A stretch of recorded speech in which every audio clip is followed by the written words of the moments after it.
علی بھائی آپ سے اگلا سوال ہے، ہم نے بچپن سے جمعۃ المبارک کے خطبوں میں علماء کرام سے حضرت موسیٰ علیہ السلام کے علیہ مبارک الصلوۃ زمانہ میں والسلام۔ موجود ایک بہت ہی امیر شخص کا واقعہ سن رکھا ہے جس کا نام قارون تھا۔ اس کی دولت کے خزانوں کی چابیاں 70 اونٹوں پر لادی جاتی تھیں، لیکن اللہ تعالیٰ نے اسے اس کے خزانے سمیت زمین میں دھنسا دیا، وَلِعَوْذُ بِاللَّهِ تعالیٰ۔ وَلِعَوْذُ بِاللَّهِ تعالیٰ۔ قرآن و سنت کی روشنی میں اس واقعہ کی تفصیلات سے بھی پلیز آگاہ فرمائیں۔ دیکھیں جی، یہ واقعہ بہت اہم ہے۔ قرآن حکیم میں چند عبرت آموز جو واقعات ہیں ان میں سے ایک واقعہ قارون کا بھی ہے۔ سورۃ المؤمن جسے ہم سورہ غافر کہتے ہیں، اس کے اندر بھی اللہ تعالیٰ نے سیدنا موسیٰ علیہ نبینا علیہ الصلوۃ والسلام کا جب ذکر خیر کیا تو فرمایا کہ ہم نے موسیٰ علیہ السلام کو فرعون، حامان اور قارون کی طرف پیغمبر بنا کے بھیجا، یعنی ان کی پوری قوم کی طرف بھی، لیکن وہ ڈومیننٹ سرداروں کے نام اس لیے لیے جاتے تھے کہ وہ لیڈرشپ کے اوپر فائز ہوتے تھے۔ تو فرعون کا تو سب کو پتہ ہے، حامان اس کا وزیر تھا۔ یہ قارون جو ہے نا، یہ اس اعتبار سے بڑا امپورٹنٹ تھا کہ قارون جو ہے یہ موسیٰ علیہ السلام کا کزن لگتا تھا رشتے میں۔ یہ تورات میں ہمیں اس کی ڈیٹیل ملتی ہے اور قرآن بھی اس کو سپورٹ کرتا ہے، وہ میں سورۃ القصص سے آپ کو انشاءاللہ آیات پڑھ کے بھی بتاؤں گا۔ تورات میں ہمیں یہ ملتا ہے کہ یہ حضرت موسیٰ علیہ السلام کا کزن تھا، بنی اسرائیل میں سے تھا، آل فرعون میں سے نہیں تھا۔ لیکن جس طرح یہاں پہ بھی آپ کو پتہ ہے جب گورے آئے تو انہوں نے ہمارے بڑوں کو خریدا، تو وہ غلام تو گوروں کے ہوتے تھے، حکمرانی ہم پہ مسلمانوں کے نام سے کر رہے ہوتے تھے وائسرائے کی شکل میں۔ اور یہ آج آپ کو جتنے بڑے بڑے لینڈ لارڈ ملتے ہیں یہ وہ ہیں کہ جن کے آباء و اجداد نے غداریاں کی ہیں مسلمانوں کے ساتھ، اس کے ریوارڈ کے طور پہ انہیں انگریزوں نے کہا کہ جی آپ صبح سے شام تک گھوڑا دوڑائیں، جدھر تک پہنچ جائیں گے ساری زمین آپ کی، یہ جو ہزاروں کے نال لوگوں کی نکل رہی ہے۔ تو اسی طریقے سے جو حضرت موسیٰ علیہ السلام کا یہ کزن تھا قارون، یہ ہے بنی اسرائیل میں سے تھا لیکن حکومت کے ساتھ ملا ہوا تھا، اور بجائے یہ کہ بنی اسرائیل کی کوئی بہتری کی بات کرتا، الٹا یہ بنی اسرائیل کے اوپر ظلم ڈھاتا تھا، اور فرعون کا آپ سمجھ لیں ایک وزیر کی حیثیت سے تھا۔ یہ سورۃ القصص کے اندر اللہ تعالیٰ نے اس کا واقعہ ڈیٹیل سے بیان کیا ہے۔ سورۃ القصص سورت نمبر ہے 28 اور پارہ نمبر 20 کے اندر آپ بالکل اینڈ پہ چلے جائیں نا، آیت نمبر 76 سے آنورڈ۔ اعوذ باللہ من الشیطان الرجیم، بسم اللہ الرحمن الرحیم۔ ان قارون کان من قوم موسیٰ، بے شک قارون موسیٰ کی قوم میں سے تھا۔ اب یہ قرآن نے سپورٹ کر دیا کہ وہ آل فرعون میں سے نہیں تھا، ہے بنی اسرائیل میں سے تھا، اور تورات میں ہمیں ڈیٹیل ملتی ہے کہ وہ ان کا چچا زاد لگتا تھا، پیغمبر کا رشتہ دار بھی ہے، کافر ہے تو مردود ہے۔ ہمارے محبوب علیہ السلام کا رشتہ دار ابو لہب مردود ہو گیا۔ فبغى علیہم، لیکن اس نے بغاوت کی ان کے اوپر۔ وآتیناہ من الکنوز ما ان مفاتحہ لتنوء بالعصبۃ اولي القوہ۔ اللہ فرماتا ہے ہم نے اس کو ایسے خزانے دیے تھے کہ جس کی چابیاں ایک بہت بڑی جماعت اٹھاتی تھی۔ یہ 70 اونٹوں والی بات تو، یہ 70 اور اونٹ تو ویسے ہی سال لگ جاتے ہیں نا، قرآن میں اتنا ہی ذکر ہے کہ بہت بڑی جماعت تھی جو صرف چابیاں اس کی اٹھاتی تھی۔ ہو سکتا ہے اونٹوں کے اوپر وہ لاتے تھے تو 70 بھی، یعنی بڑی 70 کا عدد ویسے عربی زبان میں کثرت کے لیے بھی استعمال ہوتا ہے۔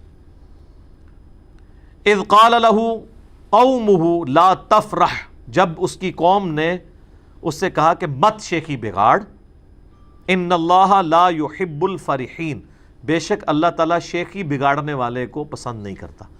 دولت آتی ہے تو شیخی تو پھر بگاڑتا ہی ہے نا انسان، الا ماشاء اللہ۔ وابتغی فیما آتاک اللہ الدار الآخرہ، اور جو اللہ نے تجھے اتنا مال دیا ہے اس سے آخرت کی زندگی طلب کر، مراد کے اللہ کی راہ میں خرچ کر۔ جو بخاری مسلم میں حدیث ہے کہ انسان کہتا ہے میرا مال میرا مال میرا مال، حالانکہ تیرا مال تو وہ ہے جو تو نے کھا کے ختم کر لیا یا پہن کر بوسیدہ کر لیا، باقی تو تیرے ورثاء کا مال ہے۔ یا پھر تیرا مال وہ ہے جو تو نے اللہ کی راہ میں خرچ کر کے آخرت کے لیے محفوظ کر لیا۔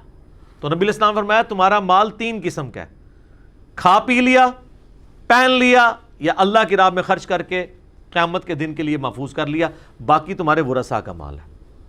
ایک اور حدیث ہے بخاری و مسلم میں، نبی صلی اللہ علیہ وآلہ وسلم نے فرمایا انسان کے 3 دوست ہیں، 2 دنیا میں رہ جاتے ہیں، صرف ایک ہی قبر میں جاتا ہے، اس کا مال اور اس کے رشتہ دار وہ قبر سے باہر رہتے ہیں، اس کے اعمال 7 قبر میں جاتے ہیں۔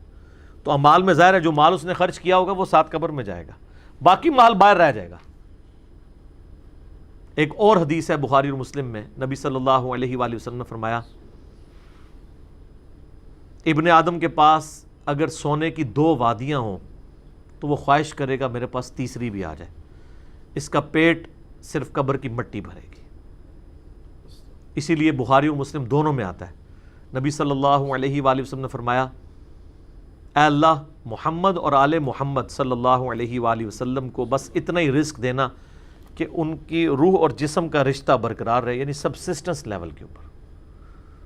اور ایک اور حدیث بخاری اور مسلم میں، اور یہ مزے کی بات ہے جتنی میں نے حدیثیں بیان کی یہ متفقن علیہ ہیں، بخاری میں بھی ہے مسلم میں بھی، یہ کہانی شریف نہیں ہے، بیسٹ کتابیں جو ہیں ان میں، اور وہ ہے واقعہ ایلا والی حدیث جو نبی علیہ السلام 1 مہینے کے لیے اپنی بیویوں سے ناراض ہو گئے تھے اس بات کے اوپر کہ انہوں نے زیادہ نان و نفقہ ڈیمانڈ کیا تھا۔ زیادہ کیا تھا؟ کچھ بھی نہیں تھا زیادہ، لیکن وہ نبی علیہ السلام کے فقر کے اعتبار سے زیادہ تھا۔ تو سورۃ الاحزاب کی آیات نازل ہوئی کہ اپنی بیویوں کو اختیار دیں کہ میں تمہیں مال دے کے چھوڑ دیتا ہوں، اور اگر تم اللہ اور اس کا رسول اور آخرت کا گھر چاہتی ہو پھر اسی غربت میں نبی علیہ السلام کے ساتھ گزارا کرنا ہے۔ پھر حضور نے ایک ایک بیوی کو آ کے آفر دی، سب نے اللہ اور اس کے رسول کو چوز کیا الحمدللہ۔ تو اس حدیث میں آتا ہے وہ جو نبی علیہ السلام 1 مہینے تک ناراض ہو کے اپنی بیویوں سے چھت پہ چلے گئے، تو حضرت عمر فاروق جب ملنے کے لیے گئے تو نبی علیہ السلام ایک چٹائی پہ لیٹے ہوئے تھے، آپ کے اوپر کرتا بھی نہیں تھا، صرف تہمت باندھی ہوئی تھی۔ اٹھ کے بیٹھے تو چٹائی پہ جب نشان چٹائی کے جسم پہ دیکھے تو حضرت عمر کی آنکھوں سے آنسو نکلے، کہا یا رسول اللہ آپ اللہ کے رسول ہیں اور کیسر و کسرا دنیا کے مزے لوٹ رہے ہیں، اتنی بڑے بڑے ان کے محلات ہیں، اور آپ تو اللہ کے رسول ہیں، یعنی آپ کو یہ سب کچھ ملنا چاہیے تھا۔ تو نبی علیہ السلام نے بہت زبردست جملہ بولا، آپ فرمایا عمر لگتا ہے کہ دنیا کی حقیقت ابھی بھی تجھ پہ نہیں کھلی، کیا تم اس بات پہ خوش نہیں ہو کہ کیسر و کسرا یعنی رومن اور پرشین امپائر کے جو شہنشاہ ہیں وہ دنیا کے مزے لوٹیں اور ہم آخرت کی سعادت لوٹ لیں؟ اندازہ کریں آپ، حضرت عمر کو کہا جا رہا ہے ابھی لگتا ہے دنیا کی حقیقت تم پہ نہیں کھلی، لیکن سر اس واقعے کے بعد پھر حضرت عمر پہ کھل گئی۔ سر پھر ان کا ڈنڈا اتنا سخت تھا کہ جتنا عرصہ وہ رہے ہیں نا، نہ خود حرام کھایا نہ کسی کو کھانے دیا، اس لیے اللہ تعالیٰ نے ان کے دور میں رومنز اور پرشینز کو گرایا ہے۔ ٹھیک ہے، تو جنہوں نے حضور کی صحبت کی ہوئی تھی ان کو پتہ تھا کہ نبی علیہ السلام کی زندگی کتنی فقر میں گزری ہے، ان کو دنیا کا مال دھوکہ نہیں دے سکتا تھا۔ بہرحال اس واقعے کی طرف واپس آئیں، سورہ قصص والا۔ تو اس کے ساتھیوں نے کہا کہ تجھے جو اللہ نے دیا ہے نا اس سے آخرت طلب کر، وَلَا تَنْسَ نَصِيبَكَ مِنَ الدُّنْيَا، اور دنیا میں بھی جو تو نے خرچ کرنا ہے اپنے لیے لوگوں کے اوپر اس کو بھی بے شک مت بھول۔ ہم یہ نہیں کہتے کہ سب کچھ اللہ کی راہ میں ہی خرچ کر دے، اپنا بھی حصہ لے اس میں سے۔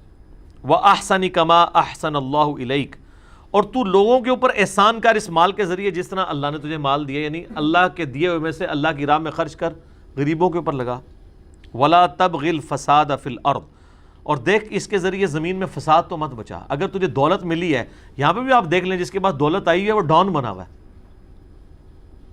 اس کے لیے جناب بڑا وکیل کیا جج کرنا بھی کوئی مسئلہ نہیں ہے، وہ جج بھی کر لیتے ہیں۔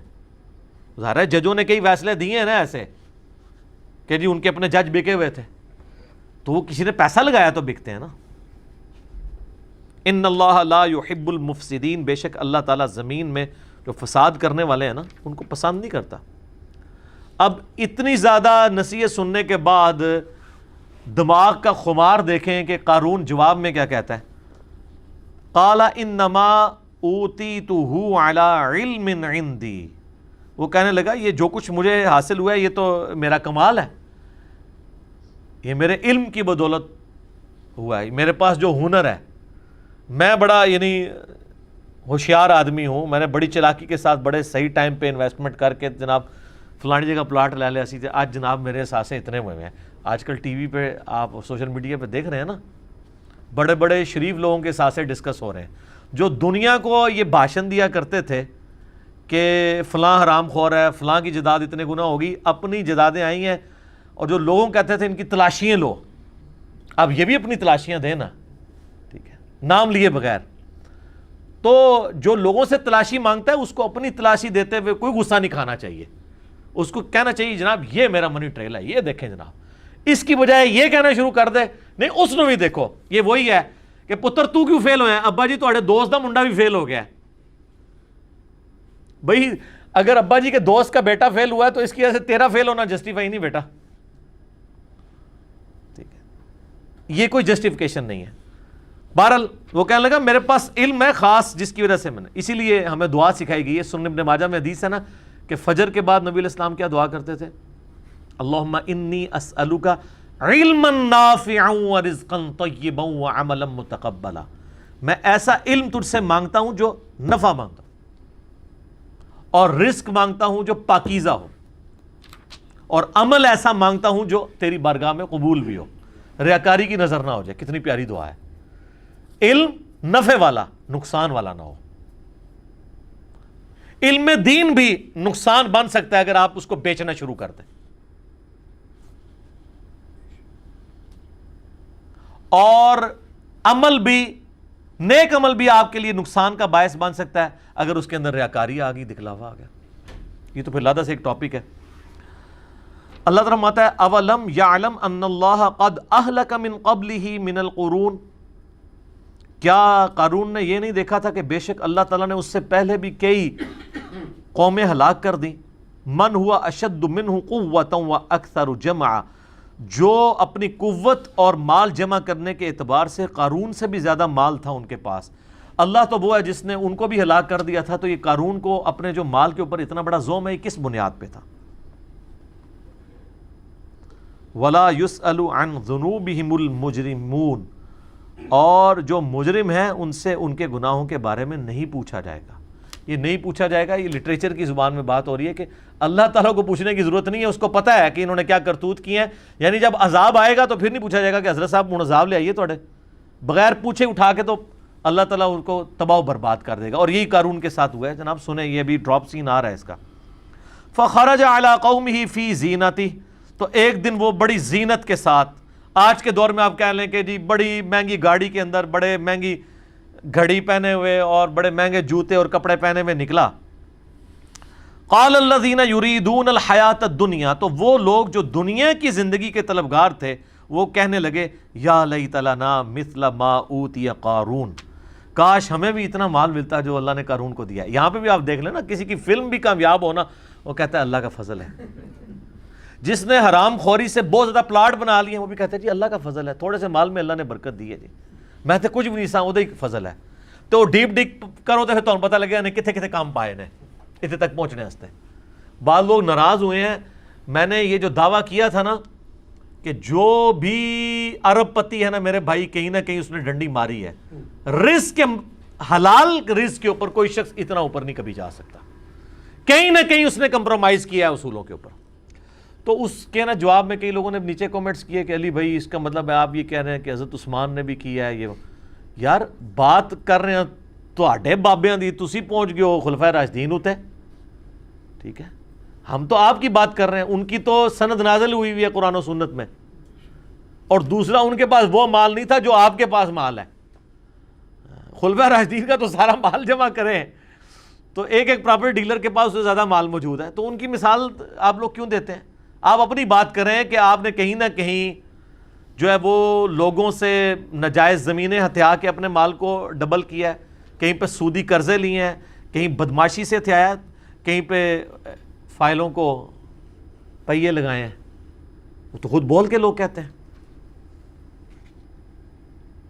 تو کہنے لگے کاش جو قارون کو دیا گیا نا اس طرح کا فضل ہمارے پہ بھی ہوتا. انہو لذو حظ عظیم, یہ تو بڑا قسمت کا دھنی ہے, اللہ نے اس کو اتنا دیا, اللہ نے دیتا ہے نا جی, تو ہم تکلیف ہے سانو نہیں تکلیف, جہدے کول ہے نا انہوں ہی تکلیف کٹنی پینی آخرت وچ. وقال الذین اوتوا العلم، اللہ تعالیٰ فرماتا ہے جو علم والے تھے نا، یہاں اب آپ کو پتہ چلا ہے کہ دولت کے اوپر لگام علم کی ہونا پھر انسان صحیح رہتا ہے۔ اللہ تعالیٰ فرماتا ہے جن کو اللہ نے علم دیا تھا نا، جب انہوں نے ان کی یہ بات سنی نا کہ یہ بڑا خوش نصیب، انہوں نے کہا وَيْلَكُمْ ثواب اللہ خیر لمن آمن وعمل صالحا، ان کا تمہاری خرابی ہو، اللہ کے حضور جو اجر ہے وہ اس سے بہتر ہے ان لوگوں کے لیے جو ایمان لائے اور نیک اعمال کیے، ولا يلقاها الا الصابرون، لیکن اس کو وہی لوگ حاصل کر پائیں گے جو صبر کرنے والے ہیں۔ ایک یہ معنی ہے، اور دوسرا معنی یہ ہے کہ اس حقیقت تک وہ لوگ پہنچیں گے، اس علمی حقیقت تک کہ یار اصل زندگی تو آخرت کی زندگی ہے، جو صبر کرنے والے ہیں۔ دونوں معنی بیک وقت درست ہیں۔ دنیا تو ساری صبر پہ چل رہی ہے نا جی، پورے کا پورا دین، پوری کی پوری زندگی صبر ہے۔ تین چیزوں پہ آپ نے صبر کرنا ہے۔ اللہ کی طرف سے شریعت کی پابندی جو ہے نا، اس پہ صبر کرنا ہے۔ فجر کے وقت اٹھنا، سردیوں میں غسل کرنا، گرمیوں کے روزے رکھنا، صبر کرنا پڑے گا۔ دوسرا صبر ہے حرام خوری سے بچنا، حرام کاموں سے بچنا، نگاہوں کی حفاظت کرنے کے لیے آپ کو حرام سے بچنے کے لیے صبر کرنا پڑے گا، اپنے نفس پہ جبر کرنا پڑے گا، رزق کے حرام سے بچنے کے لیے صبر کرنا پڑے گا۔ اور تیسرا صبر ہے اللہ کی طرف سے آئی ہوئی تکلیف کے اوپر صبر کرنا، وہ تو سب سے مشکل کام ہے۔ ظاہر ہے کہ رزق حلال میں پھر آپ عیاشی کی زندگی نہیں گزاریں گے، دوویں جہانی مٹھے باؤ، انج نہیں ہوئے گا۔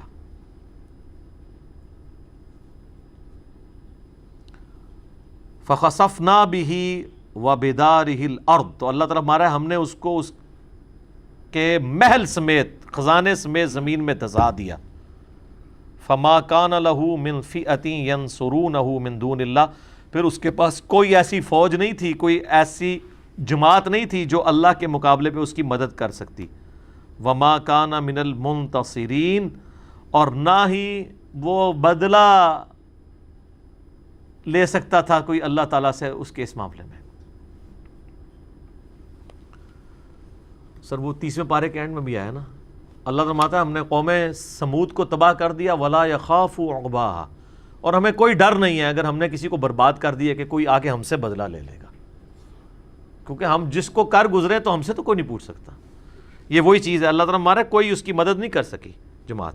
اب آگے دیکھیں کیا ہوا، وَأَصْبَحَ الَّذِينَ تَمَنَّوْا مَكَانَهُ بِالْأَمْسِ، وہ لوگ جو کل تک یہ تمنا کر رہے تھے کہ یار ساڈے کول بھی قارون جتنا مال ہوتا، اللہ تعالیٰ فرماتا ہے اگلے دن کیا ہوا، یقولون ویک ان اللہ یبسط الرزق لمن یشاء من عبادہ ویقدر، وہ کہنے لگے ہائے افسوس، بھئی اللہ ہی ہے جس کے لیے چاہے رزق کو کشادہ کر دے اور جس کے لیے چاہے رزق کو تنگ کر دے۔ لولا امن اللہ علینا، اگر ہم پہ اللہ کا فضل نہ ہوتا، لخسف بنا، تو ہم بھی زمین میں دسا دیے جاتے۔ وہ لوگ جو کل کہہ رہے تھے ہمیں بھی اس طرح کی دولت بنا کے، شکر ہے جناب اسی دی زمین میں دسا دیے گئے۔ ایک دن بعد ہی رزلٹ جب سامنے آیا نا، سر یہی ہونا ہے جو مولا علی کا قول ہے کہ انسان سویا ہوا ہے، جیسے ہی مرے گا جاگ جائے گا۔ او یہ کیا ہوا، یہ دنیا میں اللہ نے ان کو جگایا۔ ایک دن پہلے کہہ رہے تھے ہمیں بھی قارون جیسی دولت ملے، اور اگلے دن کیا کہہ رہے ہیں، شکر ہے یار اسی غریب ہی چنگے ہیں۔ یہ تو مارا گیا اپنی دولت سمیت، وہ دولت تو اس کو بچا سکی نہیں۔ وَيْكَأَنَّهُ لَا يُفْلِحُ الْكَافِرُونَ، ہائے افسوس کبھی بھی ناشکرے لوگ کامیاب نہیں ہو سکتے۔ یہاں کفر سے مراد ناشکرے لوگ ہیں، لیکن ناشکری ہے نا، اللہ نے رزق دیا تھا، اللہ نے نعمتیں دی تھی، آپ نے اللہ کی راہ میں خرچ نہیں کی، اپنی عیاشیوں کے اوپر خرچ کی ہیں، تو یہ ناشکری ہے۔ یہ اذانیں شروع ہو جاتی ہیں انشاءاللہ، بقیہ کے سوالات اذان کے وقفے کے بعد انشاءاللہ۔